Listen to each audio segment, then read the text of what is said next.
I want to say, make a few observations about what we need to do about all of this, but I think it's extremely important to pin down what is the problem that we're struggling with.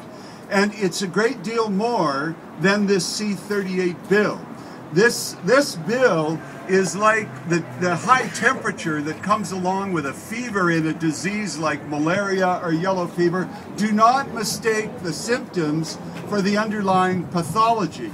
What's really happened in this country is that parliamentary democracy over a period of a number of decades has been perverted, and it's morphed into this Borg-like thing where whoever wins a majority can do whatever they want. And then, in addition, it's further perverted by the fact that the Prime Minister and a small group of the executive can do whatever they want in that parliament. And so make no mistake, we've long since left behind representative democracy, both, by the way, on the federal level and at the provincial level. You know, you may have a more gentle face to all of this that we get sometimes in the province, or you get in power a narrow-minded, hyper-partisan who has all the instincts and entitlement of a medieval divine right monarch like Mr. Harper. But they still both have the same power. And further, since the system is so clearly controlled by money, particularly in Alberta, they're at the service of elites. So don't confuse this with democracy. You can get a people's democracy in other places, and it's not a democracy. This is not a democracy, which leads us to what we need to do about all of this. We absolutely have to make demanding a strong democracy a key request, and in fact a demand to all political parties, or you're just going to keep getting what you're getting. And when the polls are taken, people have this nice warm feeling about democracy, but they don't actually do much about it. Healthcare, education, seniors, other issues are legitimately important.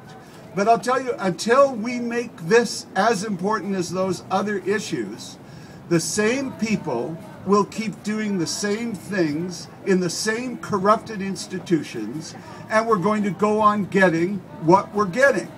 So let's be clear, at both the provincial level and the federal level, we have to demand a system with legitimate checks on the power of the Prime Minister, the Cabinet, and the Executive. That's been gone for a long time. The Prime Minister's office does whatever they want.